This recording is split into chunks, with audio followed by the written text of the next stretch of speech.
Why is that so hard, and what can you do to try to capture that in these games? Yeah, I mean, I think I've tried to, really have talked about that a lot during the year. I think with different players in certain roles and different roles going through it for the first time, it can be all new and a new experience that will help them get better. I think if you look at the stat sheet, the first half numbers offensively, first half numbers defensively, and then the same thing in the second half. There's been a big disparity in those two areas. So I think the consistency of being able to play when we're playing at our best and working to do it for longer stretches. And, something we've been trying, and I think our guys have gotten better. The one thing that was encouraging to see is I thought coming out of game one and going into game two, we did a better job in those areas, and we had longer stamina in those areas, and it's just got to be something we keep building on.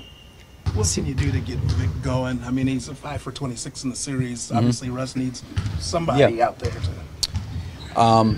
I actually thought, in game one, tried to talk to Victor after, because I think Victor holds himself, to a high standard in terms of wanting to go out there and perform well. And he works really, really hard and focuses and concentrates on trying to play well.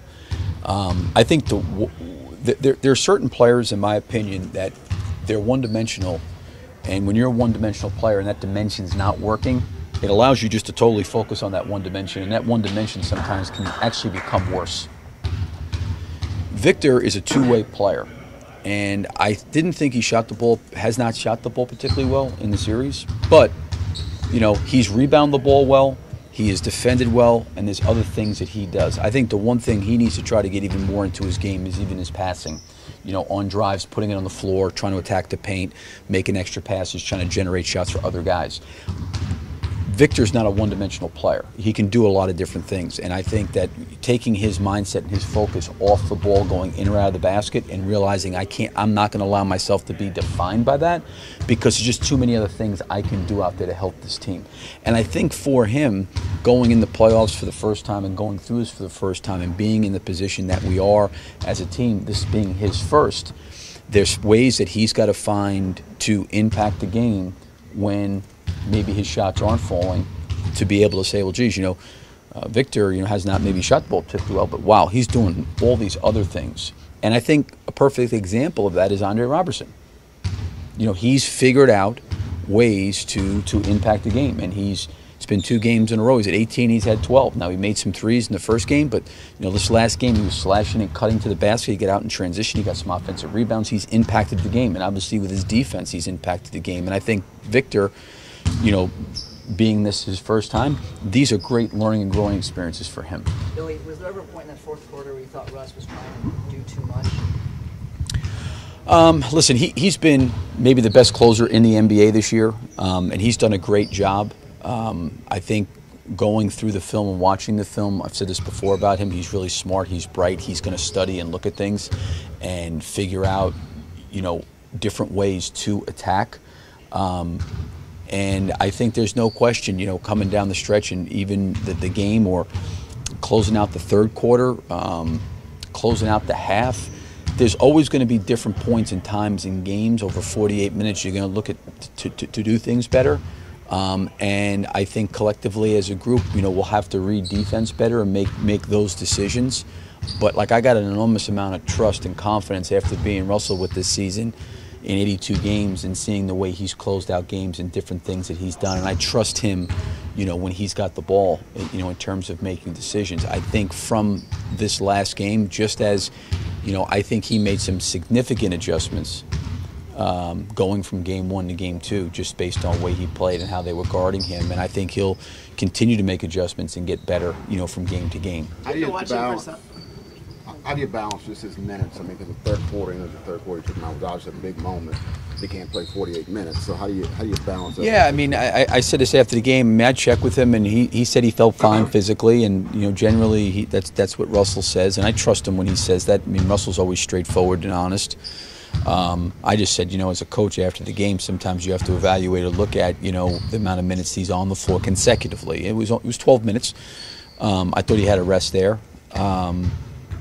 But, I said this before, his minutes are going to go up in the playoffs. I think with the way the playoff format is structured, there's more rest time. It's not a situation where, he played 41 minutes last night and we're playing again tonight on a back-to-back. We got 4 games in 5 nights. He played 34 the first night with 2 days off, played last night 41. So if you take the first 2 games, his minutes are about where they were during the year, maybe a little bit higher. So I'm not really that worried about that with him.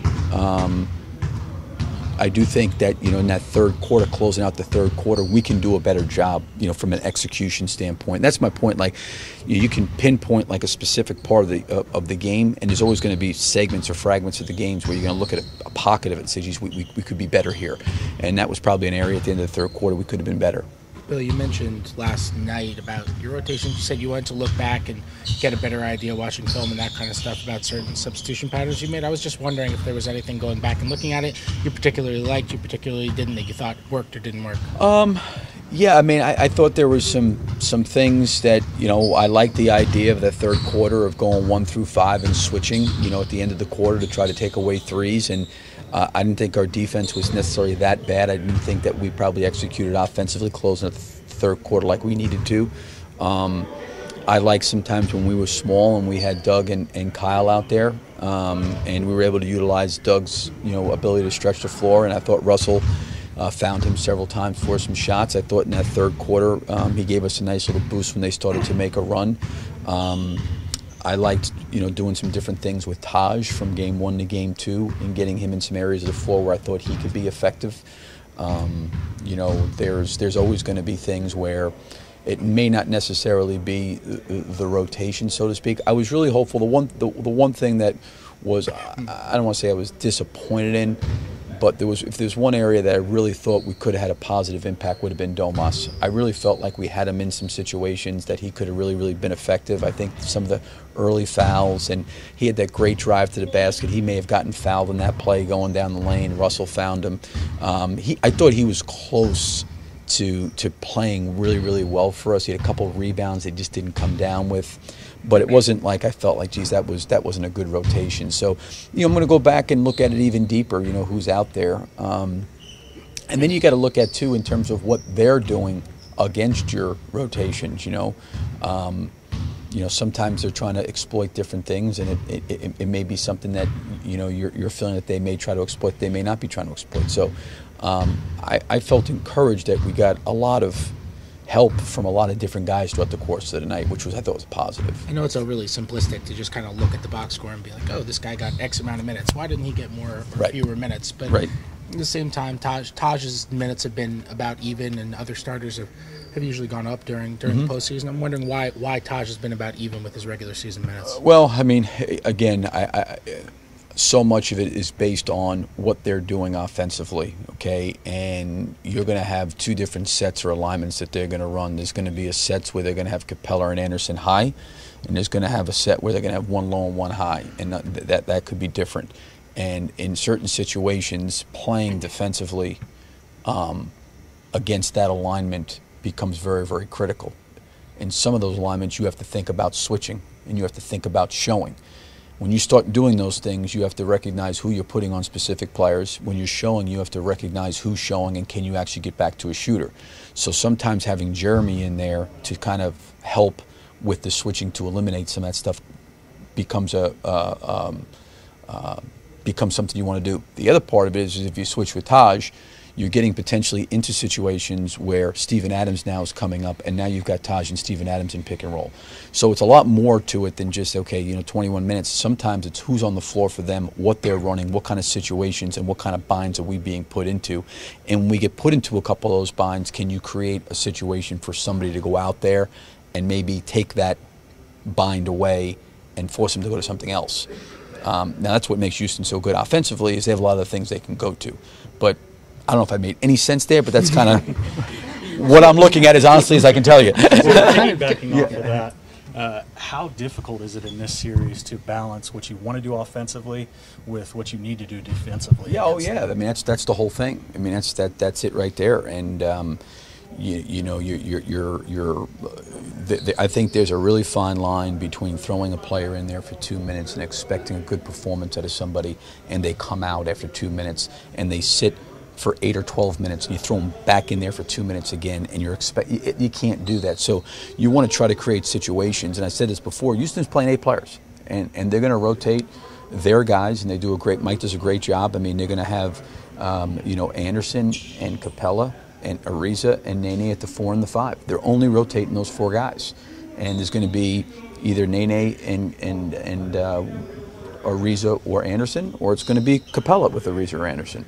And then they're going to do the same thing in the backcourt, with their 4 backcourt players. So you've got to look at different situations on how you can match based on, like, their substitutions were totally different in Game 2 than they were in Game 1. In Game 1, they came right away and went small, like with about 7.5 minutes to go in the first quarter.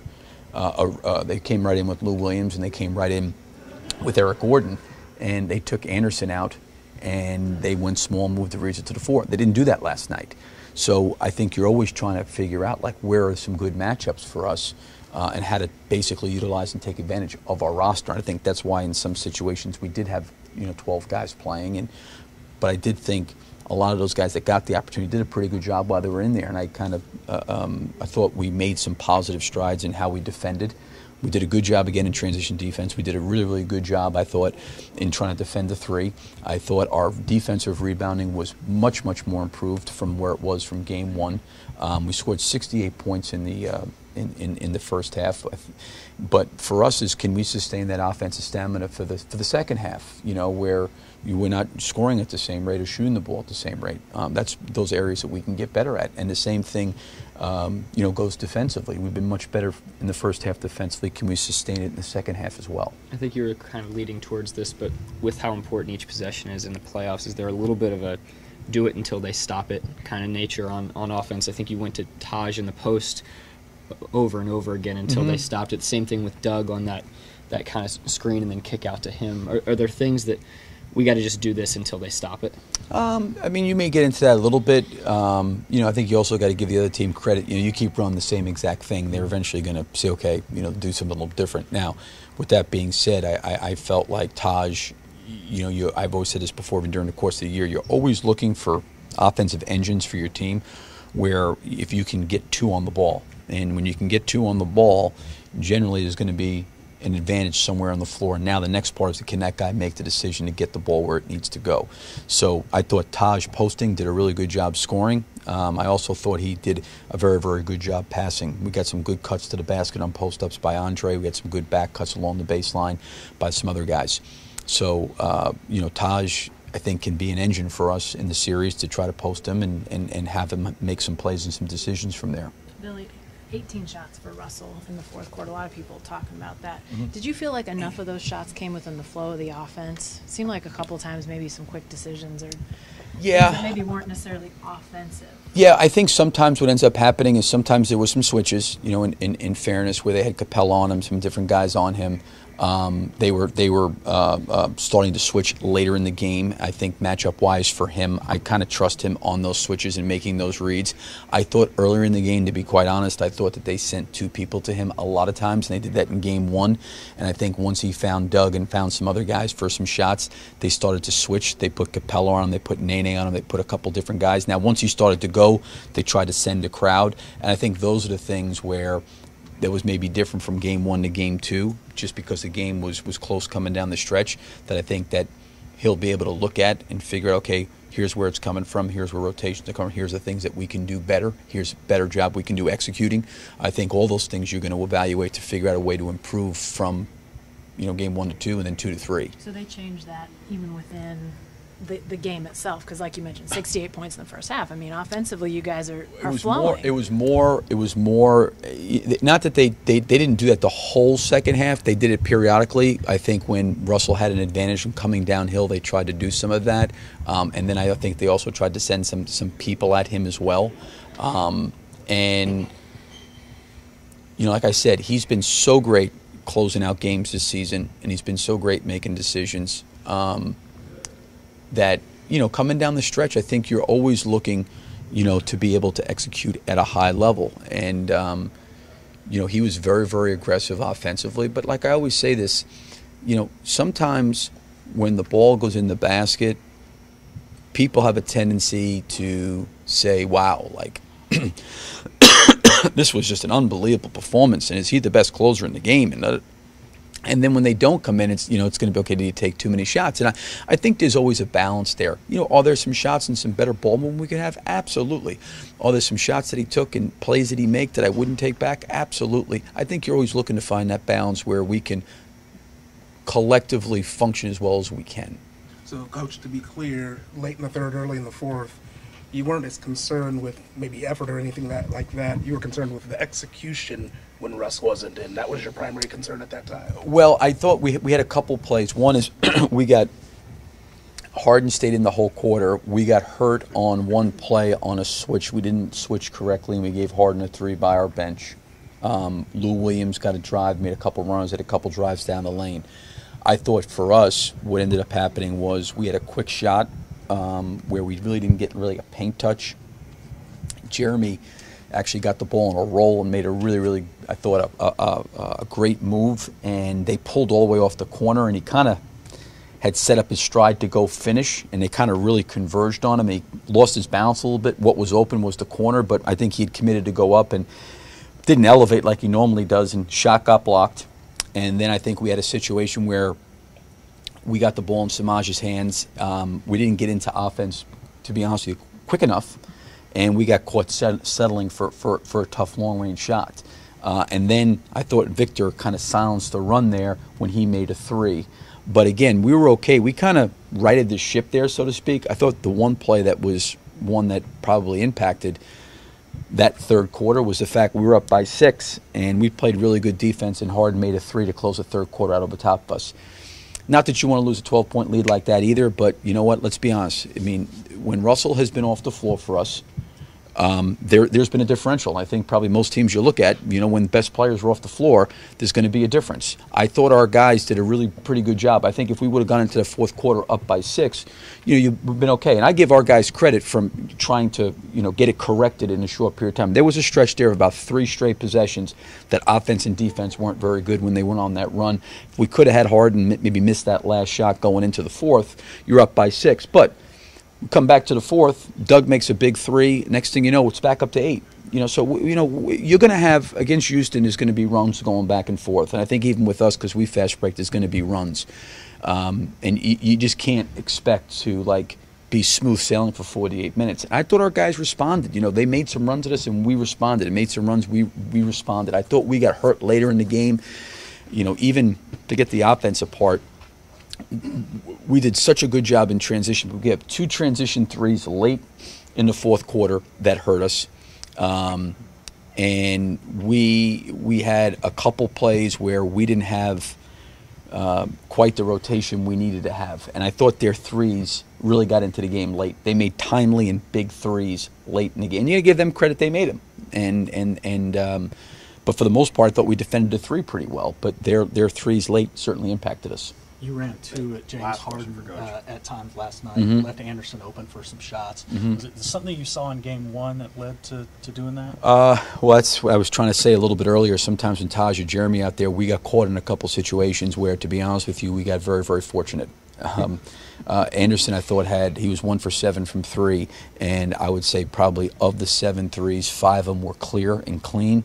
And I don't know if we necessarily totally impacted them as much as he just missed them. There was a couple that he did take that I thought were highly contested, and we did a good job getting to him. But we got to have we had some miscommunications on some of those things that we were fortunate didn't come back and bite us. Let's go. Okay.